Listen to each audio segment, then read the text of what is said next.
Hey guys, my name's Matt. This is Jack. Today we're just going to be doing a fan reaction to the James Bond trailer, the most recent one, which is for the James Bond trailer, No Time to Die.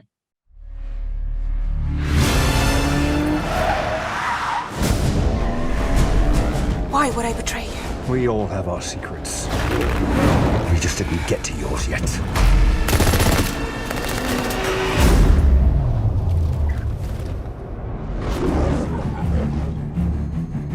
The world is arming faster than we can respond.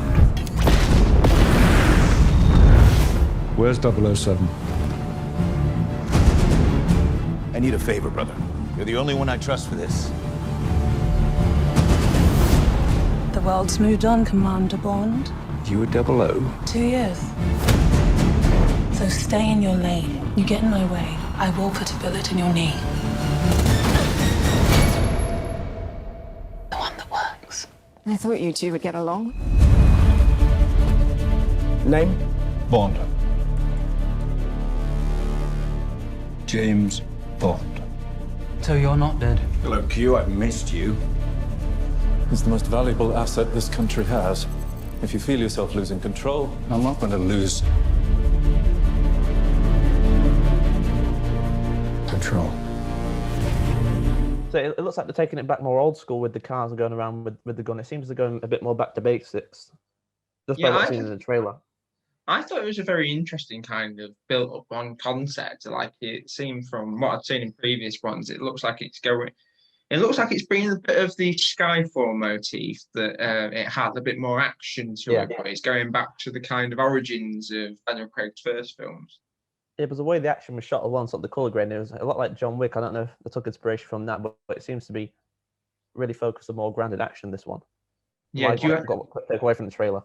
do you have any kind of like theories about like I don't know how big of a Bond fan you are, but do you have any theories about what kind of might happen in it? I haven't really thought about it. I'm a big Bond fan, but this has been like pushed back so many times. I sort of lost track. Yeah, what's really happening? I know it's slated to like be released a few more times before it got pushed back because of the virus.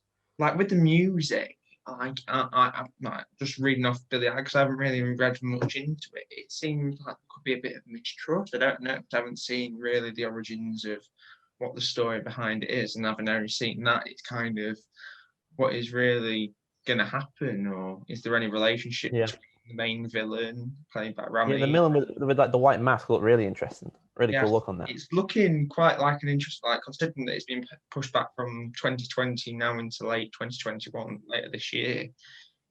In quite a funky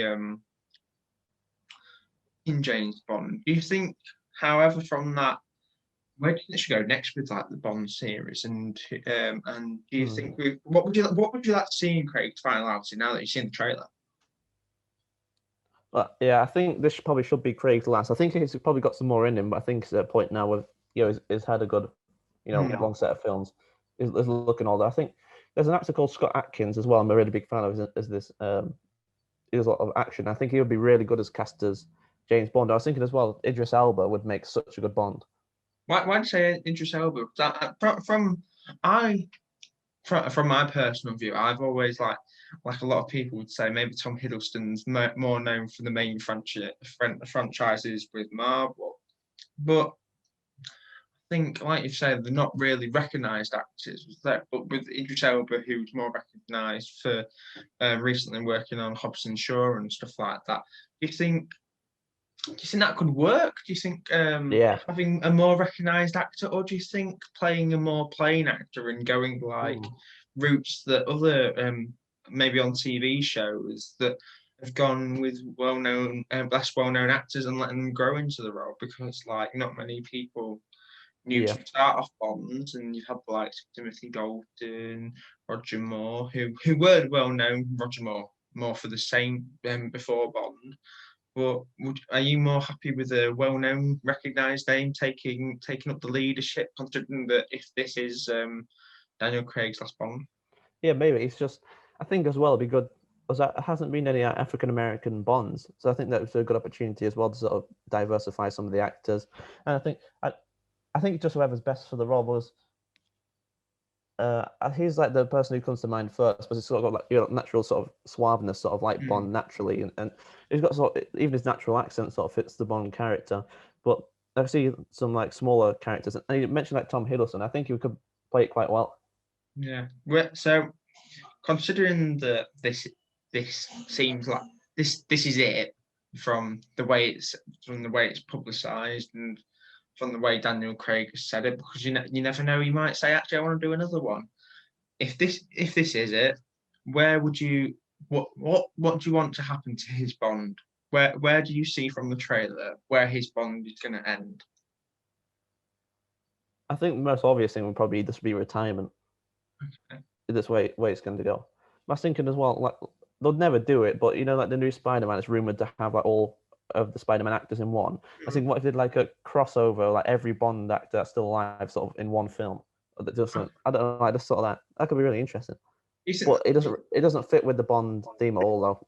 Yeah. Do you think, personally, from looking at the Bond series, there it looks like, I don't know if I read it, they're going more, from what I see now, they're taking it more to an international market from where it's filmed, because very much Primary back in the day it was filmed more in Switzerland and very, very singular kind of country, if that makes sense. So in Goldfinger you had around Scotland, and in George Lazenby on Emergency Secret Service you had Switzerland and stuff like that, where it's now very intercontinental where it was. It's no. Do you think it is still a British brand, that it's still inherently British? Do you think it's still inherently British? Do you still think? I think from my personal view, watching it, it's still got that suaveness, but I think it is more.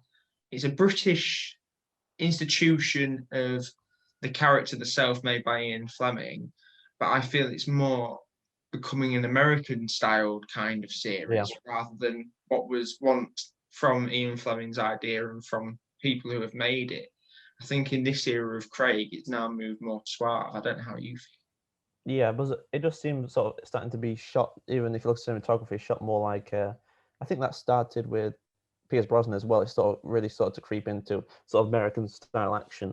But I think you can get away with it to a point, because like James Bond's such an iconic sort of symbol of Britain, and is such an English character and recognised. I think you sort of get away with it. I think they've been in England so much and around the area. I think they need to get away just to diversify it more.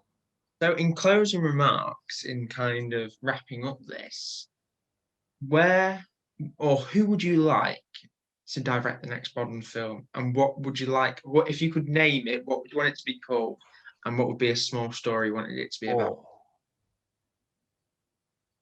I don't know, but I'm a bit biased because he's one of my favorite directors. But I'd love to see sort of Tarantino's take on Bond. I think he'd give it like sort of a gritty violence that a lot of them, well, something like Skyfall had. But yeah, I think he can just take it in a new stylish direction. But I think Tarantino did mention once about he'd like to direct a Bond film, and I think letting him, because he's got such a stylistic sort of presence, I think giving him a Bond film, he'll bring out something insane.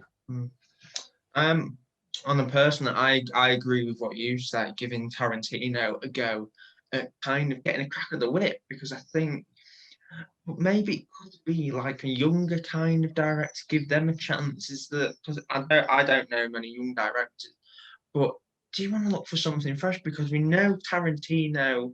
Yeah, he's already proved himself so many times. Yeah. And I know.